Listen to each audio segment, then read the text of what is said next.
Good afternoon. Welcome to another wonderful edition of Athena Protection Podcast. Yes, sir. Got myself, Carl, in the house today with my man, Dan. Yep. How's it going, man? It's going all right, man. Good, good. Out here in all this rain, but we made it here. Man, I thought I was going to have to bring my speedboat out today. Yeah. I saw some people, I think it was in Dearborn, actually kayaking around the city today. That's terrible. A lot of rain out there, a lot of rain. But it could be worse. They said if this was snow, we get like 3 feet of snow today. Oh, yeah, they can keep that snow. I'm So- good with what we've been getting. I take this rain long as my basement don't flood, knock on wood. Right. I don't want none of them issues. Right. But anyway, man, so let's jump into it. Mm-hmm. Tell the people who we are, how they can get in touch with us. We are Athena Protection Service, and you can get in touch with us on any social media platform at Athena Protection Service, or you can reach us on our website at athenaprotections.com or our phone number at 800-951-4866, and that's 1-800-951-4866. We provide security services, we provide private investigation services, and we provide concealed pistol license classes. So if you need a class, contact us and we'll take care of you. All right. And we can't forget our sponsor. And that would be Athena Protection Foundation, and that is All right. always looking out for the crime victims. So anybody that is a crime victim in need of assistance, we can guide you in the right direction in getting you what you need. And you can reach our foundation at Athena Protection Foundation on any social media platform or athenaprotectionfnd.org. Awesome. So, aside from watching some sports today, what's on your mind? Oh, man. Not a lot. I got one thing I saw in the news I just wanted to kind of harp on right quick. Okay. A guy was selling a cell phone to another guy online. They meet up. Okay. The guy take a look at the cell phone, get it in his hand, and then run. Oh, man, that And then happens. when the guy went to chase him for his phone, the thief pulled out a pistol on him. Oh, man. So, and the guy is on all kinds of video in his red hoodie with his camouflage sleeves. So, Pointing the gun at the guy and everything? oh yeah. Oh, man. So, if you're going to sell something to somebody online, you don't know the person, take somebody with you. That'll be my advice. Okay. And if you got a CPL, take your weapon with you just in case things get out of hand like this did. Wow. But I wouldn't recommend chasing somebody for a phone. It is just a phone. You might want to let it go instead Exactly. of escalating the situation to a deadly force kind of situation.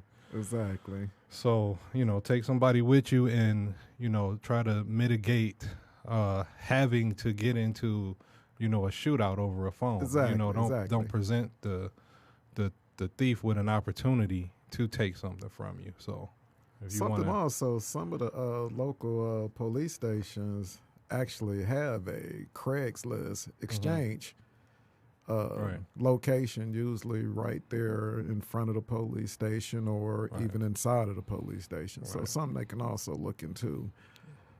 Because I just heard about a Yeah. guy who was taking people's gym shoes or tennis shoes, depending on what part Yeah. of the country you in. We in call them Detroit, gym we could shoes say in the D. Detroit.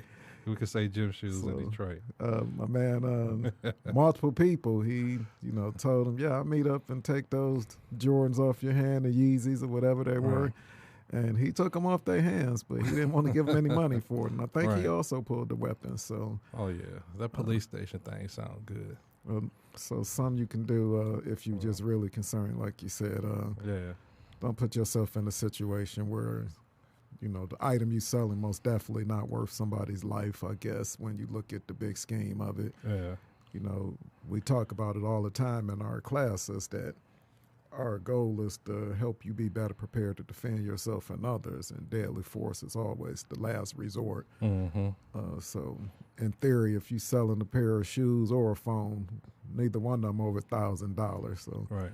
shouldn't have to put somebody's life at risk for that. But if it's going to be somebody's, Yeah. don't let it be yours. So, Right. good point. Right. That whole gym shoe thing remind me of when we went to New York. Right. And I wanted some gym shoes, and we was in the mall. Okay. And I'm like, where y'all gym shoes at? And she was like, what? I was like, gym shoes, what you wear to run in? She like, you talking about sneakers, yo? I'm like, yeah, them. Kind of like down south, they talk about Yeah. soda. Yeah. We, of course, here in the D, we say pop, but they Yeah. say soda down south. And they say, what kind of soda you? No, actually, I was in Charlotte, and they just call everything Coke.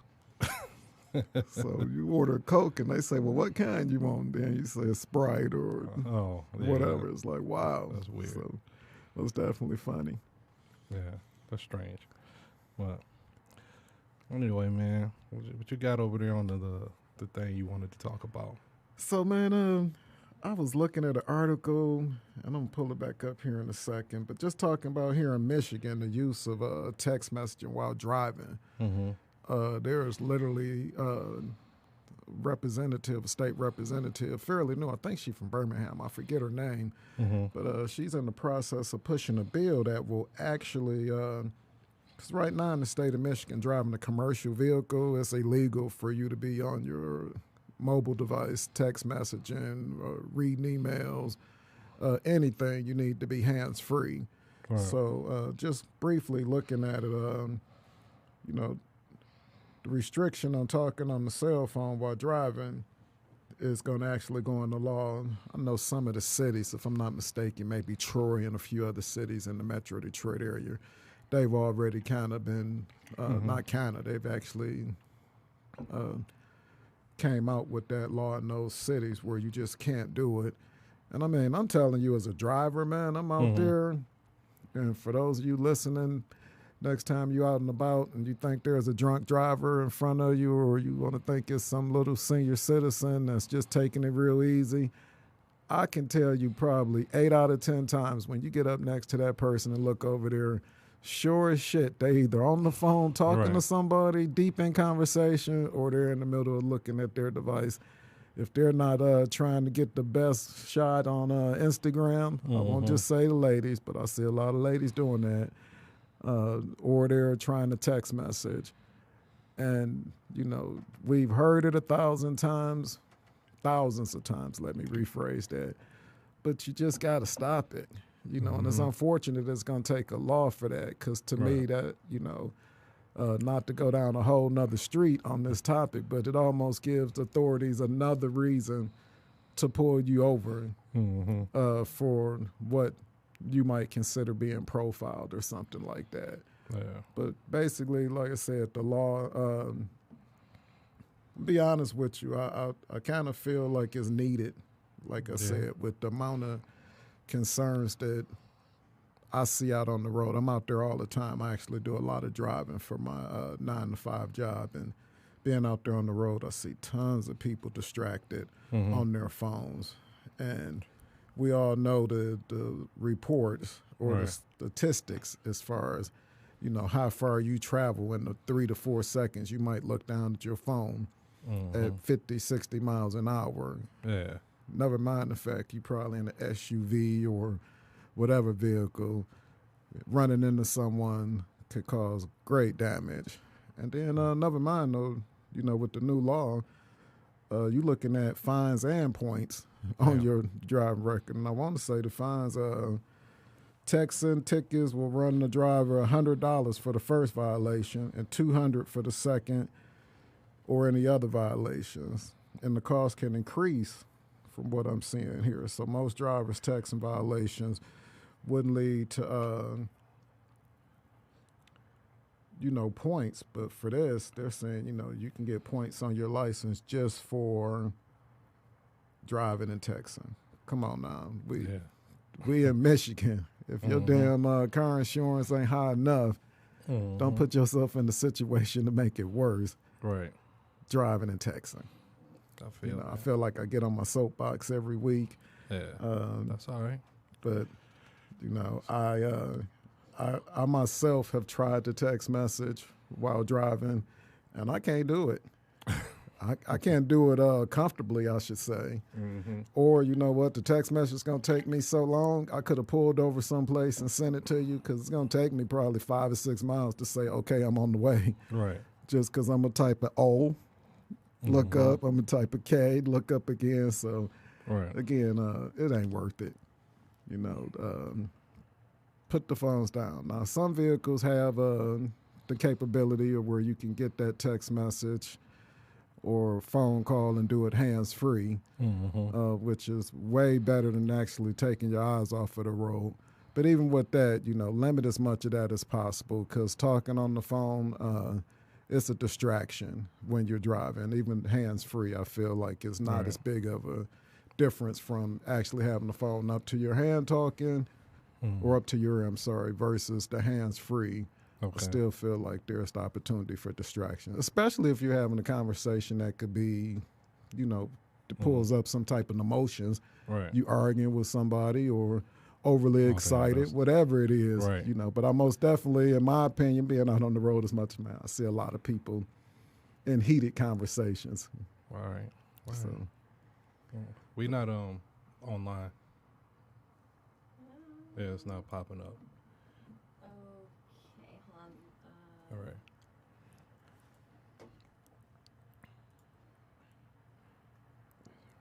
I don't think I can. I don't think I can get back. Hold on a second here.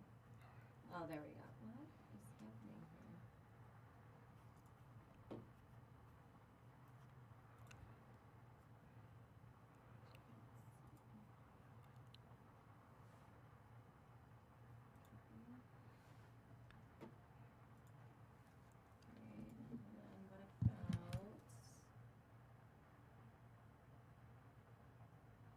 What is happening here? What about now? All right.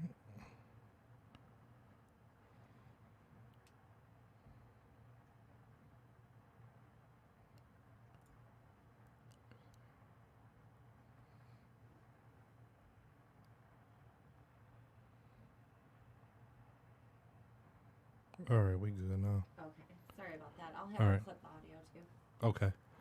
All right. So we need to start over?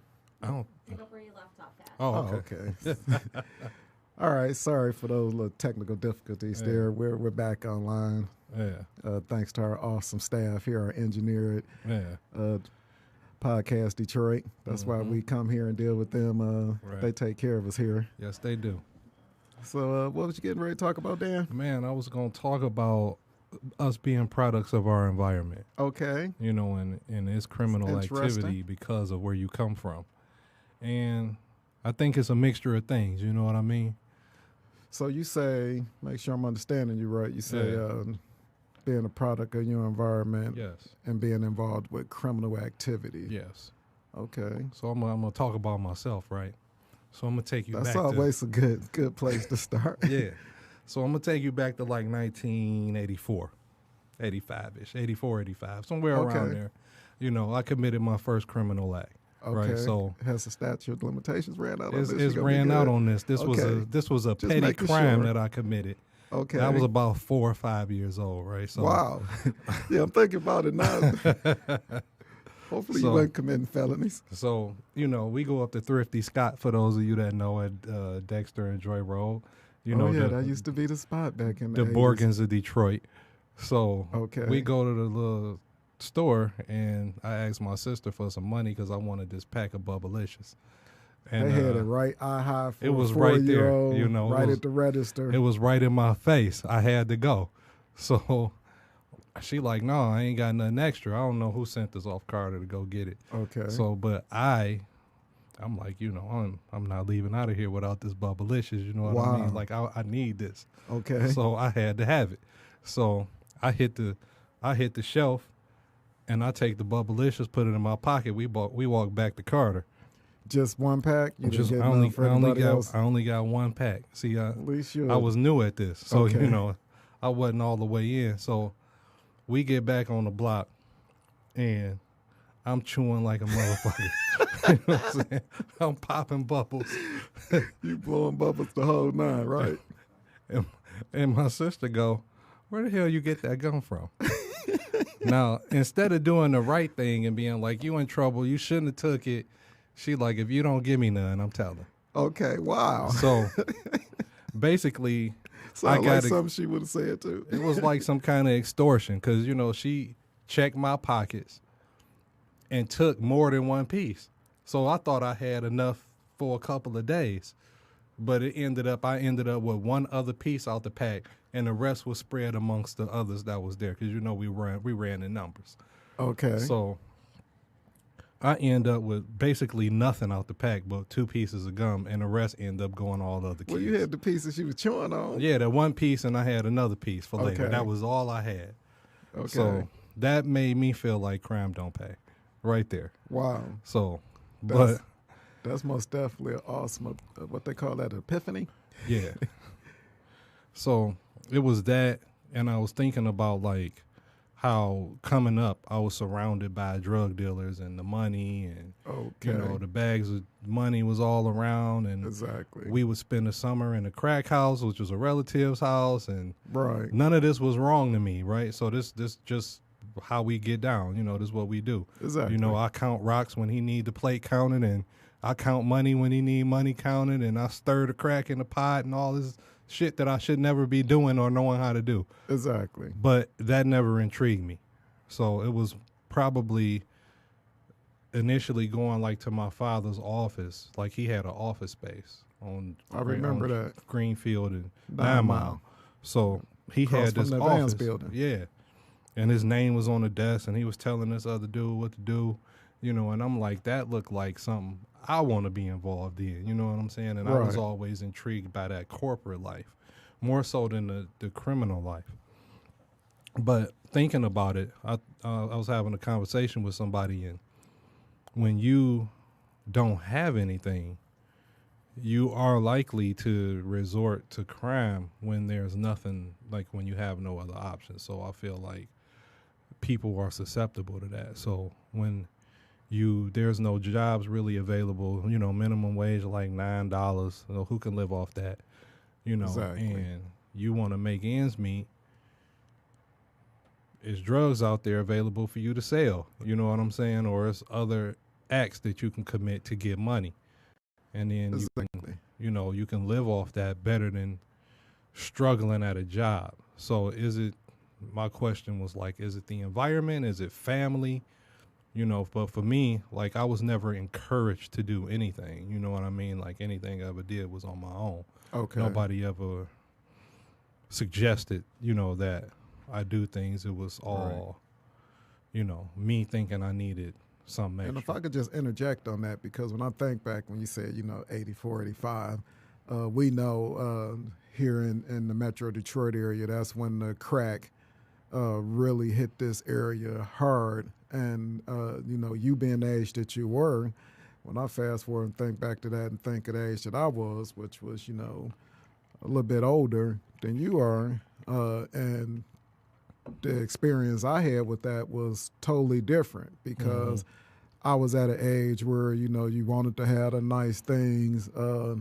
You almost felt like you kind of had to have them because, I was heavy into dating back then, you chasing young women and trying to, be fly in school and not look bummy, and here it is, because this, started out as a very, wealthy thing for people who weren't used to having things, again, being illegal, unfortunately, but Right. people were able to make a lot of money fast and change their environment, or not even change the environment, because the environment really got destroyed and we look back at it. That's another podcast, another day. Right. But back to my original point. Sorry, I was kind of getting off base there. That's okay. We, we were experiencing this epidemic and seeing the financial come-ups, as we like to say in the neighborhood.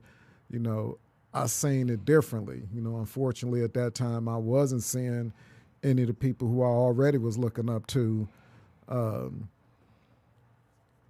doing as much as what your dad was doing. Right. I went to that office and Yeah. I seen that. But at my age, I was like, well, I need a Benz or a BMW.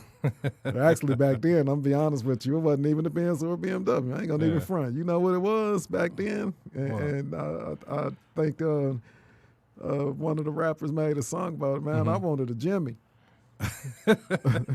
That's SUV for those of you who don't know what I'm talking about. And I wanted to put some 16s on it. Yeah. I was going to keep them clean, and I just needed a kicker in the back, and I was good.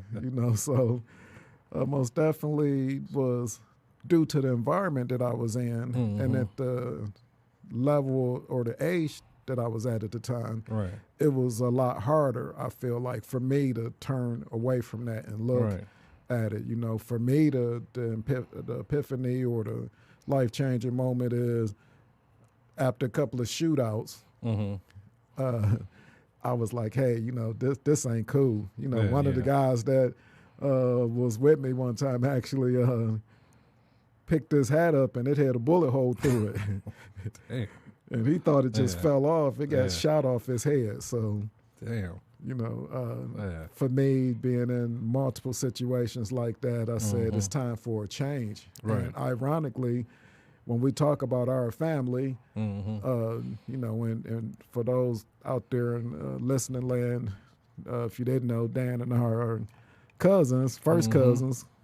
You know, his dad is my uncle.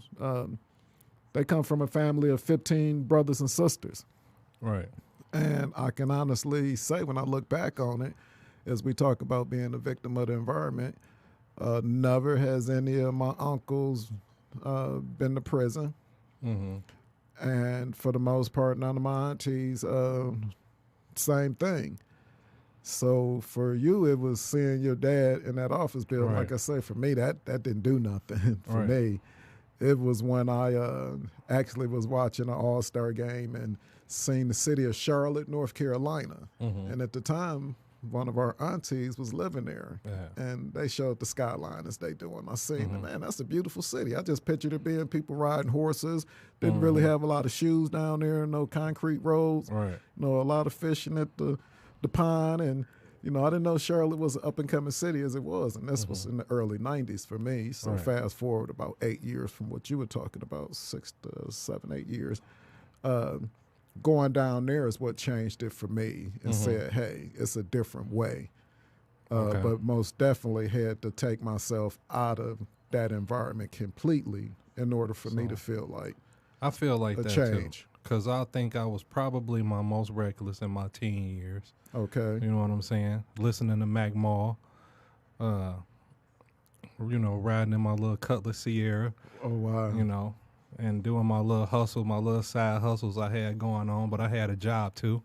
And, you know, I was Exactly. always going to school, and I just felt like, you know, just being around everybody and, you know, just spontaneous things would happen. You know what I'm saying? So, like, I don't know what it was about me, but, like, you know, people felt like they could check me for some reason. Okay. So I don't know why. I don't know. So one day, like, we was at the liquor store, and I'll never forget it. You know, I'm just standing there, you know, minding my business, and a guy take his 40 and just slam it in the window in front of me, and I was next. And he looked at me and he said, "Yeah, I'm next, little nigga." Wow. And I looked at him, and I'm with like 4 or 5 people, you know, and my man like, "Please don't tear my stove up." And I'm like, you know, we ain't gonna tear your stove up. You know, we let my man go about his business. And then we go outside, we get what we get. We go outside, we happen to turn a corner. Lo and behold, there he was. Wow. Weave, jump out the car, and just get the punching on him. Okay. And then I jump out the car. I was driving and jumped out the car and didn't park it or nothing. My car started rolling up Wow. the street so I could get on this guy. And then I don't know who stopped the car. Somebody went and got the car. Okay. So we get them together, get back in the car. We've got my man's shoes with him. Oh, wow. I'm like, "Why you take his shoes?" He like, "Oh, you know, I thought these were my shoes." Then he jumped back out the car and go get my man some more, get his shoes, and then come back. Okay. That's just like a regular occurring thing It that didn't would happen seem with odd us. to Like, you. just people would just try us. You know what I'm saying? Or try me. And, Okay. and we was always, it felt like it was always like negative energy around us. You know what I'm saying? Like, whenever we went somewhere, people would tell us, you know, we had negative energy around us. And I felt like, you know, I needed to get away from that. So I think I ended up, you know, at the time I ended up just separating myself and kind of doing my own thing. And I think that was what kind of helped me, you know, to get on the right path. Exactly. But Bec- for those people who typically in those situations don't have the opportunity, I was very fortunate at the age that I was to be able to pick up and go again. We come from a big family, and even now we have parts of our immediate family that are spread out throughout the country. I know we've got aunties down south and uncles that have been in other states and whatnot. So for us, we were fortunate enough that we could get opportunity to, remove ourselves from that environment. But back to your original question or statement, being the victim of your environment when it comes to the criminal aspect, how do you separate yourself from those type of situations? For someone who wasn't as fortunate as both of us, because for us to be sitting here today, surviving those mid 80s and even the early 90s, just looking back on it like, wow. I don't see. That's what I'm stuck at, because I feel like I'm blessed to have both of my parents. They wasn't together. And obviously, and they to give me the proper advice I felt like I needed at times. So, like when we got carjacked in 99, I wanted to go kill those guys, and if I found them, that was the objective. Right. Because I felt disrespected, you know what I'm saying? I felt like my pride was hurt, and you don't want anybody to ever take advantage of you, and, you want to get your get back on them. Exactly. So, whatever you can get on them, if you can, bring them some kind of hardship and pain, you all about that. Right. So, but, listening to my mother and, her telling me, let God handle it. And, I'm like, well, all right, God got 24 hours. Okay. And then the crazy thing is the police called the next day and had the guys in custody like that next morning. Wow. So I was like, okay, I guess I'm going to go on and bro with you, listen to you a little bit. Right. That's so deep. Yeah. But hold that thought, man, because we're about halfway through the podcast. Yeah. And just in case there's anybody just joining us, tell them how they can get in touch with us. They can get in touch with us on any social media platform at Athena Protection Service. And you can reach us on our website at athenaprotections.com. Or you can reach us on our 1-800 number at 800-951-4866. It's 1-800-951-4866. Give us a call if you need security services, CPL class, or private investigation work. Awesome, man. Again, let's give a shout out to our sponsor today. That sponsor is Athena Protection Foundation, and you can reach us on all social media platforms at Athena Protection Foundation. Okay, awesome. So as you were saying, your mom said put it in God's hands. And put it in God's hands. And I told her, you give it 24 hours. Give him 24 hours. Yeah, he had 24 hours. He delivered in like 12. Wow. So I was like, okay, I'm going to roll with you. So that's how I ended up being in that situation. As much as I despised that situation, that's what led me to the police department, because I was with the carjacking unit, and the dude named Dion Peoples, I reached out to him and told him what he meant to me, because he didn't know how significant that interaction was between us that made me make that decision. But he was making a lot of money to me, which was a lot of money, working. So, he was getting good money, and he was telling me how they had good benefits, and I was working at Home Depot, and my insurance wasn't that good. And I remember I had just had an insurance bill because I had sprained my wrist at the boxing gym. And I went to the doctor, and I had this bill, and I was telling him about it, and he was like, oh, we don't pay for none of that. So, he was just gaming me up on how much they get at the police department. So I was like, shit, I might want to go do this, So exactly. I ended up, going to do that. It took probably a year or so for me to get on, but that's when I kind of made the decision I was going to leave all my little hustling alone, and I was going to join the police department. I had to get some stuff away when I got hired, but it's all good. I don't feel bad about it. Understand that. Wow. But yeah, that's I think that was kind of the moment where I was like, I'm straightening my life out a little bit, because I always felt like I was always trying to do something to get ahead, or to kind of, keep some extra money in my pocket. And, I felt like, I wasn't 100% committed to doing the right thing. But I think in some cases, it's an individual thing. But for people that don't have, that support, or they're not groomed to do the right thing, I think they may lean more, towards doing, different things to survive. Right, like you said, for you, seeing your father at office with his name on the desk and calling the shots. Right. That was an awesome thing, So I most definitely could see how at that age that would be very impressionable on you, and which was driven you to this day to be the man you've become and will be as you continue on your journey to being successful. Right. Because, like I said, being a little bit older at the time, because of that environment, like I talked about earlier, for me, and it's funny you brought up Home Depot, because Home Depot changed my life as well, as you know, and company that gave me opportunity to go from, what was called a lot engineer all the way up to general manager of the whole store, and what in reality wasn't a lot of time. It took me about 4 years with the company, 3.5, 4 years to go from basically shagging carts in the parking lot to being a general manager. And that's because I worked hard and I had that attitude. If I could sell dope, I could sell anything. Right. I felt like it was the same concept, just without the violence. Right. And the violence, and we'll kind of come back to it, but, just saying that, people will buy stuff from you if you know how to sell it, because the product sells itself. We all know that. Right. But it's the person that's selling it. The person that's buying it, do they like you? Right. It's just that simple.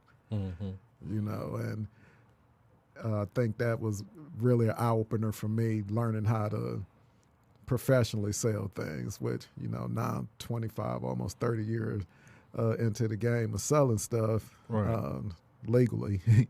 It continues to, support me and my family. Right. But, back to, as I said, to come back around, just the environment that you're in when you don't have, positive opportunities right there on a day-to-day, how do you get out of it? Because the percentage of people that make it through compared to the ones who get caught into the system and things of that nature, it's a big discrepancy. Very small percentage, I'd say maybe 10% or less, get the opportunity that we had.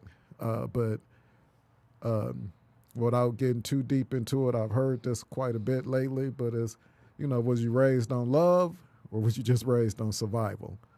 Because we were surviving, but we was most definitely raised on love. Right. I can say, just looking at us as a whole, coming from, as I say, my mother and your brother, sisters, brother and sister, coming from 15 siblings, a lot of love in the house. Didn't have a lot of things, but a lot of love in the house. And, when you look at those environments, even some of our friends growing up, that wasn't necessarily the case. Right. So the way you move and even the way you view people ends up being different, I think, when you're in survival mode.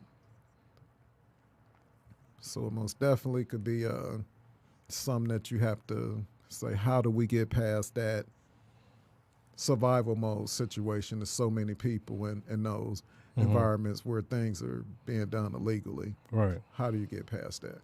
Yeah. Shit, man. I don't know.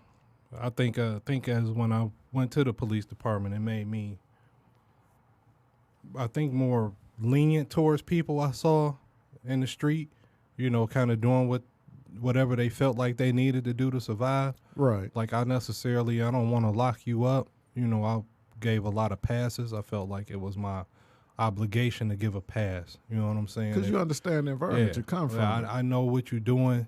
I know why you're doing it. For the most part, I feel like we have a commonality there. So, I'm gonna give you a pass. I'm gonna let you leave. You know what I'm saying? Right. But don't come back. You know what I'm saying? So that's kind of how I would approach, people in the street. You know, Yeah, it's kind of just like a baby cussing. yeah, You know, you you know, can't be mad at the baby because it cussing. You right, got to look the people's baby around because right. he just learned how to talk. Yeah, I'm gonna try to guide you in the right direction if I can, and I'm not always out there to lock everybody up or take everybody to jail, and put them in a situation where they can't move in the future because they got a record. I always consider those things, Okay, because I had my record was clear, and you lose a lot once you get in the system, and I'm not eager to put people in the system. I never was. exactly. So It's almost like we're going to start having to use the bell up in here. I just had another epiphany. So we talk about trying to, change that stigma of, you are a product of your environment. And for us, if you're not a good athlete or fortunate enough to be a really good student and get a scholarship and go off to college, you end up just being in the hood, repeating the cycle, right. generation from generation. In this day and age, there is a opportunity socially with the ability to get information off a smart device and things for you to really, find your lane. For you, it was a couple of events that kind of happened one after another, and just hearing your story and knowing your story, that those things were able to help you go down the path you're on. But for that young person that's, out here listening and you're in that environment, know that I don't like to get too into the politics of it, but know that the system was set up for you to fail. And instead of just accepting that, prove the system wrong and say, fuck that, I'm not going to let you make me fail. Right. That was kind of my attitude. It's like, don't stereotype me and put me into a box where, because I come from this bad neighborhood, because I have people around me that are doing criminal activities. And like we said, we kind of understand it just from growing up in it. But just having that attitude that I will not let you put me in a box and say that this is all I'll be. But that take a lot of strength. Prove the naysayers wrong. It takes a lot of strength, but I just got a lot of faith in our young people today that we can communicate that to them and understand, and it's the same thing for us. Understand that you got to find who you want to be and are going to be.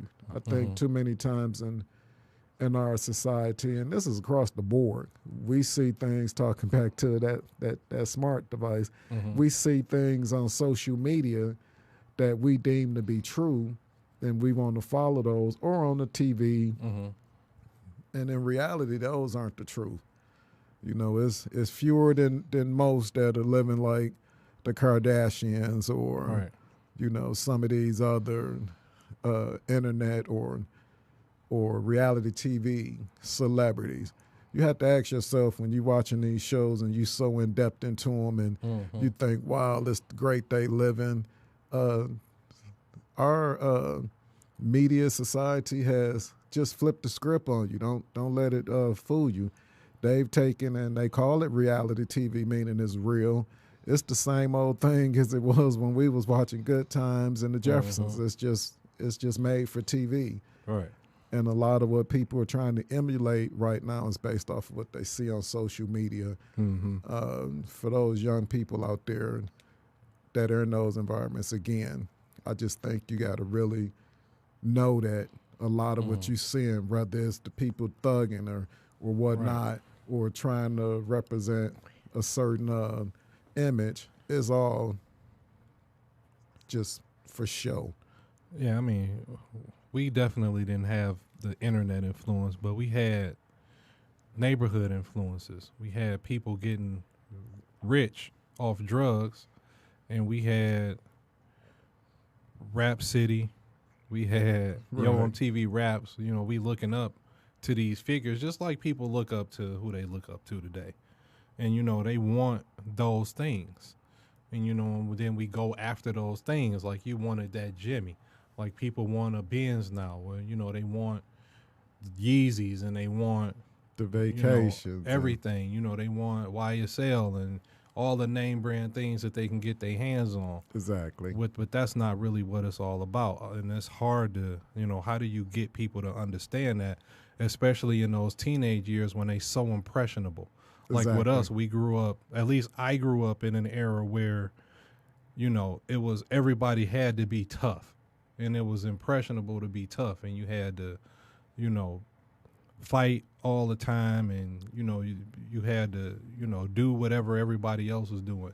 Exactly. How do you get people how do you get to a space where you make your own decisions and be that individual that you need to be and not be a part of the masses that's doing the group thing? You know what I'm saying? Right. So, and that's why I kind of go back to I talk about the social media, because it does give you the opportunity to, you can follow what everybody else is following, but now you have the ability to be able to interact and do things totally different from the environment that you in. Whether it's, I seen a young black girl is getting ready to be in a partnership with Barbie because she was creating clothes for her little Barbie dolls, and Barbie said, "Hey," or what is it, Mattel? I'm sorry, the manufacturer said, "Hey, we like what you're doing. I think we can make money off of this." This is a little kid, or and I could go on and on about the different stories. So again, taking advantage of this social media in a positive way. Now, you don't have to have a whole bunch of money to be able to set up a YouTube page now, because you got a smartphone, and being able to talk about whatever is on your mind, whether it's something that's, wrong or right, but having a platform where you can share that, you'll be amazed at how many people will follow and be inspired by your story. I had a quick story. I had a conversation with my son, and he went to a communications camp for school, and my son plays a few different sports. But he said he was so shocked at how many people at this camp, because this was just a variety of kids from his high school. He didn't know a lot of them personally, but the reason I brought up him being in the sports is because obviously with sports, people know who you are. Right. You might not necessarily know them specifically, but when you're on a basketball, football, or something like that in high school, people know you from being on there. And just he was overwhelmed by how many of the kids there, and one in particular telling him that, "Hey, you really inspire me because I've spoke to you on multiple occasions just throughout the hallway, and you've always acknowledged me, or, when I, have interacted with you, you've always had a positive attitude." Right. And that meant a lot to me. My son couldn't think of not one thing that he said or did that this kid was talking about. And I say, it's just your personality. And that goes a long way. So I say that to say that, you have these influences on people. All I'm saying is just use this social media platform that so many of us have, i.e. ourselves today. Right. And just, think of ways that you can go out there, whatever your lane is, and do something, but most definitely not being a victim of that environment just because you in that hood. Right. That little girl that's selling the Barbie, for us, we had to try a lemonade stand or something crazy like that. Or a paper. For me, it was a paper route. Right. I had my paper route, and I went out and got all my money and collected, and sure enough, some guy waiting was trying to rob us as soon as we had collected what he figured would be a good about $20. He's like, that'll be a come up. I got my ass whooped trying to go on the paper route with the twins on my block. So I thought a block was Main Street to Main Street. So I thought Dexter to Grand River was a block. Okay. So I found out the hard way. Yeah, that's quite a few blocks. Yeah, that's not it. That's not the way. So I went on the paper route with them, and we get to the little corner store on Grand River, and they buy chips, candy, things that kids buy, and 1-2 liter of pop. Now I don't drink. Anybody know me? I don't drink after anybody. And they were drinking out of this 2 liter, and it was Cheetos floating in it. Oh, man. Everything that they was eating was floating in it. So I'm like, no, I'm going to take my little candy and go. So, I go back home. I go in the door. I'm all happy. I think I had some Twizzlers or something. I step in the door, man, and my mama had that belt. Wow. Now, anybody know my mama know that she had this brown belt with these metal holes in it Mm. for the belt loops, and every kid's name in the family was on this belt. Wow. So They had been taken down by it. yes, so she whooped the shit out of me that day for leaving off the block. And that's how I found out what a block was. I know that was way off topic, but Actually, it wasn't because, we talk about the environment we grew up in, Yeah. and even, we were talking about the criminal aspect of it, which it just still blows my mind. It's against the law to, use physical force towards kids. yeah, We grew up in an environment it where wasn't like there that in wasn't the no 80s. such law. my mama got me together. I mean, you beat on kids, and it's crazy because when I look at it now, because every now and then you see a parent that's trying to be what we like to call old school, and you see it, and you just look at it so differently now because we've been programmed, and I won't even say programmed, we've been educated to understand that it's a better way to discipline because, every kid doesn't come out of that saying, you know what, I'm going to act right. What ends up happening is when they can't figure out another way to solve a problem, they resort to violence. Right. And that's a big part of that environment too, is the amount of violence that is the norm. And I think it starts when you're young like that. Yeah. I had my cousin Billy was like that. Absolutely. He was all about some violence, and the whooping wasn't going to stop him from being bad. Like he would take that L from his mama or his daddy and going back to doing what he was doing. Cause he the reason I had my first drink. So my mama sent me over their house. Okay. And I was probably 91. She sent me over there, for the weekend. It's just him. I think his Uncle Keith was there and his brother was there. And, they like, man, your mama sent you with some money. They know I always had a little bit of money on me. Okay. They like, let's go to the store, get some beers. I don't drink beer, but I'll buy y'all some. You know what I'm saying? Such a nice man. That's how I am. The brew That's through how to I this day. am. I bring the brew. So we go to the liquor store. His uncle get the beers. And we all get back to the house. They cracking beers, drinking. And he like, man, you gonna drink your brew? I'm like, oh, no, I'm 12. I don't drink beer. So he like, let me tell you how this gonna go. He cracked the brew and held it over my head. Okay. And he said, you got two options. You could drink it or wear it. Wow. So, I ain't want no smoke with him. We had already had plenty of fights before. Okay. And I'm like, I just wasn't in the mood to go down that road that day. Right. So I'm like, I'm going to go on and drink that. So I had Interesting. That's your first drink. Yeah. It was a 40 at like Ice House or something cheap too. Okay. It was terrible. You drank the whole 40? I don't even remember if I drank the whole 40, but it was awful. Fast forward, I actually had my first drink messing with your father. But in his defense, he didn't offer it to me. Yeah. You remember he used to throw those picnics or the cookouts, I should say. I don't use the word picnic anymore. We'll talk about that on another topic, another podcast. But we had a cookout, a celebration actually for one of his businesses. Okay. And I went and shot basketball all day while we was at the park and got back, and all of y'all kids had drank all of the pop. The club sodas. Y'all drank every one of them. It wasn't anything in the cooler except for beer. And I had been playing basketball for what felt like 20 hours, but it was probably a good 3 to 4 hours. Right. And looked in the cooler, and the only thing that was in there cold was cans of beer. So I grabbed about 3 of them and went behind a tree, and I hurry up and drank them fast. And on the way home, I was like, man, I feel wonderful. And that was just a thing. After that, I started drinking beer after I played basketball. Man, so I played a lot of ball and drank a lot of beer as a teenager. That is a strange combination. It's kind of how I got started. But, again, to get back on the topic as we get ready to wrap up today, we could talk about it all day, but just talking about that environment that you grow up in, we can kind of look back on it and laugh about some of the things we went through, but we most definitely, for the both of us, and we had the opportunity to turn those negatives into positives. We did that. And I know for a fact that my goal when I talk to my younger relatives and just young people in general, I'm trying to tell them don't take the long path that I feel like it took for me. You know, take advantage of being in 2020 and how fast you can get a positive message. The same way you can get a negative one out there, you can get a positive one out there.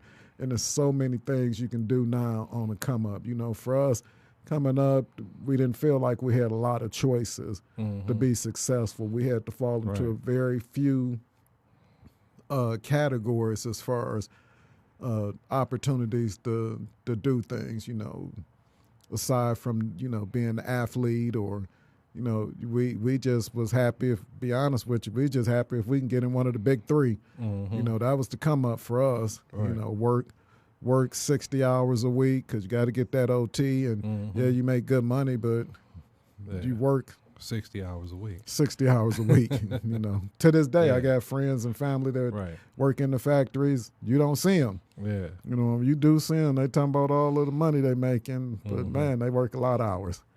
So I won't, not knocking them, but just saying that wasn't necessarily a lot of opportunities coming up as we do now. Right. You know, we have people making money off of having a YouTube page with a lot of followers and picking up sponsors. Yeah. You know, there's kids that are on YouTube playing with toys and getting paid.